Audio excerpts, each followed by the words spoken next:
Right. Here in New York, I'm talking to Robin Raskin, and I know her because she used to be the editor-in-chief of PC Magazine, and you do not remember what that was, but that was the Bible of the tech industry, and basically if you were a successful review, your company was going in the stratosphere, and this woman was ruling it all. How was that time at PC Magazine and being the queen of the tech world? Well, I was the editor. There was an editor-in-chief. I mean, there were a lot of us, but the greatest thing was that we systematized what should be the criteria for a good product. And that means you buy a printer, I buy a printer. It might not be the same printer we think is best. You may need more pages printed per minute. I may need more dots or more clarity. So we came up with the criteria. And nobody since PC Magazine has done that kind of testing on products. You had a lab. You had these incredible tests with 14 criteria and 20 products, and then PC Magazine Editor's Choice. And if you are an Editor's Choice, we would tell you, watch out, because you will be inundated. And if you're a small company just starting, you will not be able to handle, like, do you have a post office box? Do you have a home? There was no internet, there was no Amazon, there was no... We had a CompuServe line eventually, and we really had to build the whole thing sort of by the seat of our pants, and it was terrifically exciting. I had wonderful mentors. I learned so much about what good content was, but what good criteria was for inventing this new world. Everybody wanted to seduce you and to basically bribe you with all kinds of attention and nice travels, etc. Well, so as I got more into management, I would say, look, Microsoft is going to call you from downstairs, and they are going to offer you dinner at the best restaurant. And I said, first of all, you can't take anything. We had a policy. We were very strict. In those days, there were policies. We were so strict. But I want that guy with his last dime on the corner bench to be able to feel like he can call here, too. So I remember going into my boss and said, hey, I got a guy in my office. He says he's going to rewrite the encyclopedia, and we're all going to do it. And he says he's calling it Wikipedia. And I'm going like, I don't know what to think, he's crazy or not. But I do think that everybody deserves that same respect for their... I had Corel Draw. Nobody knew. These two Canadian guys walk in, said they were going to unseat Adobe, and nobody was going to use Illustrator anymore. And so you don't know those moments until you're in them, and so it's always great to look at it from the outside and say, oh my God, I could be in one of these moments, and it can come from anywhere, like the lovely woman who sat next to us today. Yeah, indeed, next generation. Well, I made a separate video about her blockchain, sustainable supply chain narrative stories line. Okay. But then you went from PC Magazine and the whole thing ruled by magazines to events, to the CES. And how did that go about? A few short stops on the way. I love media. It doesn't matter. I've never met a media that I didn't like. Television, radio, Twitter, sort of, kind of. But love being able to communicate. Snapchat. Yeah, just communicate your message. And part of my job as an editor was to teach my staff how to take that message. It shouldn't be that much harder to turn it into audio and video. And it put a lot on writers over the years. But anyhow, when it got to writing on the internet, I didn't like it so much. I was at Yahoo, can I say that? And I had no context, and I wasn't me, and you just came in from anywhere. So the CES invited me to go to Dubai with them and do an event that I'm kind of well known for called The Last Gadget Standing. I may be the last gadget standing soon. It's 20 years old this year. And we got to talking, and we got to thinking about what my skills were, which were really creating digital storytelling and narratives around products, and how that could help CES. And it's very much like a magazine. It's no different. I run conferences, and at the start of the day, my audience is here, and if I've done a good job, by the end of the day, they've moved here very systematically. We talked about digital money.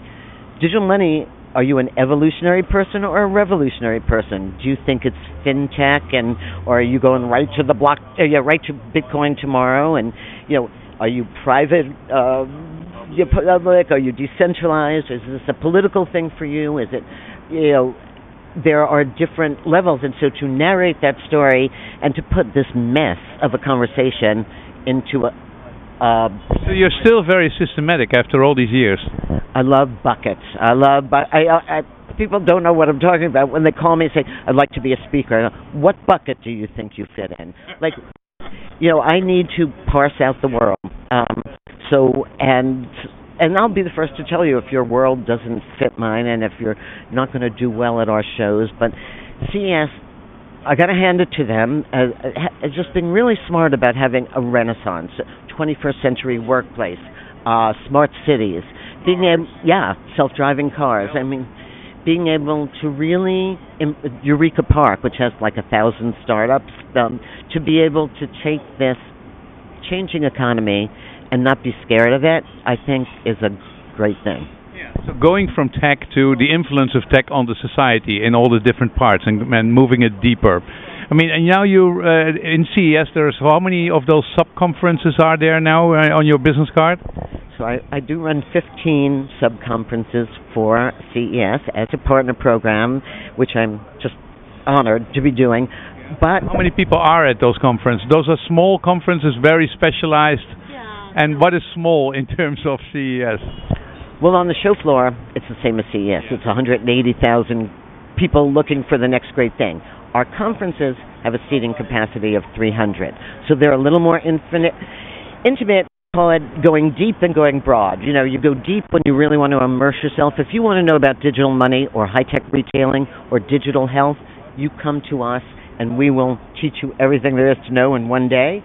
If you want to just tour the show floor and see what's hot in an area, you can do that too. So it's CES is I call it like the Silk Road. You march along all year doing your thing, and then when you get to the trade station, innovation happens when ideas and people cross-pollinate. So I'm a big believer in that. Yes, you are. And I think by and large, it's been super exciting. I don't see it getting any less exciting. I think we're asking tougher questions as more people feel the impact of technology, digital divide. I mean, you are very enthusiastic, right? But you also did a conference on kids. So then you started to talk about, what should we do with this kind of technology with the kids? Is it okay? Should we be worried? You were in front of the rest of society worrying about the effects of technology. Yeah, and part of it, what's the best? But that's never been an old problem. It's always been a modeling problem. What we used to say to our kids, do as I say, not as I do. We are the worst models of... Get away from that goddamn phone.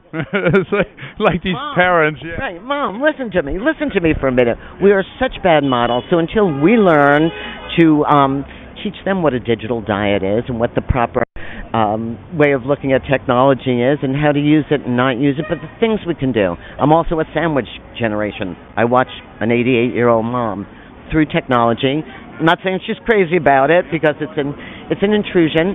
I watch a second home because of technology. I used to run up there every time the temperature would drop to go check all the pipes. Yeah. Everything's done for me. Yeah. So it has given me so many freedoms and so many opportunities. And the next generation, I think, will get even more of that. But they better be asking the right questions about. Let's do that. I mean, you're an incredible fan of Tesla, right? You drive a Tesla, and you really love it every moment of the day. I actually wrote a piece called Tesla, the Divorce Mobile, because I do think it's a little male-centric in its design. I think the user interface was made for a Fortnite player, not a woman who goes shopping. It changes every day. I go 7 menus deep to turn on my headlights. I mean, I could be in an accident by the time this happened. And we used to take a nice scenic drive in the country, and now we have to go where the supercharger is. So I feel like it's a fabulous experiment. I wish those guys would talk to women a little more. Okay, so Elon, if you hear this, I mean, there is somebody who has a very clear, systematic idea of what you could do to make this thing more female-centric and female-friendly. And that's... Save my marriage. That's all we're asking. You're married to an engineer, and he really loves it, right? Loves it. Yeah. And he won. You're driving it still. Well, it's better than other women, drugs, other midlife crises. So, yeah, a Tesla, right? It's affordable. So it's an affordable thing. Hey, what about this blockchain thing? One of the conferences is about fintech and about the future of money and also a little bit about blockchain. So how is that for a change? It is baffling and all-consuming because I'm determined, to sort of nail what the right trend is every year. So the first year we did it, it was the crypto summer, like Bitcoin was at its highest price ever. I had fire marshals at my conference. Last year, you could have been at a funeral. It was at Bitcoin was at the lowest. Not this year. This year, it's going to be more mature. And so my goal is to tap into what's best about it and what's real and what's not just flim-flam, and how can moving to the blockchain help the businesses at CES. So it's sort of like when we had LANs come in. You had PCs on your desktop, and you did your work by moving a floppy disk around the office, and then you had a network, and you didn't know what to do with it. You were still moving, right? So blockchain's sort of the same. You have this technology that's incredible, but until you're strategic about how you're going to use it, are you going to use it for $1 of Starbucks coffee? Are you going to use it to build a contract between us? Still working out the buckets. Still working out the buckets. Art, collectibles. Oh, you haven't found, after 2 conferences, you haven't found a really exciting application how to use it? So many.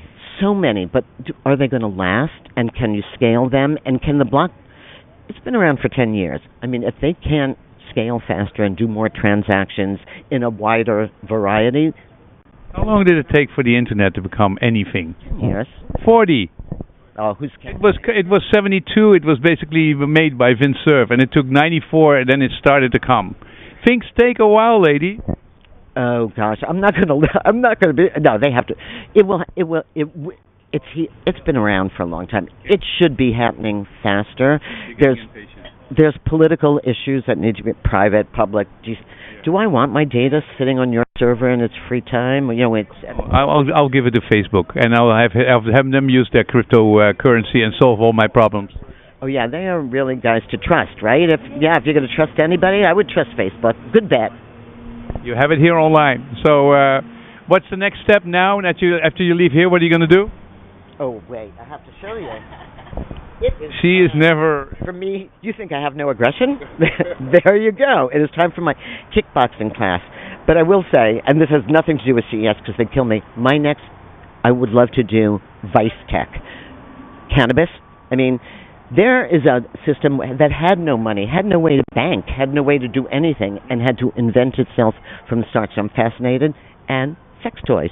Because... Connected sex toys to basically bridge over the distance. So I call it Vice Tech, my new show. Right. That's going to be the next podcast, and then suddenly afterwards the big new conference. We all want to be there. Thanks very much. Good to see you.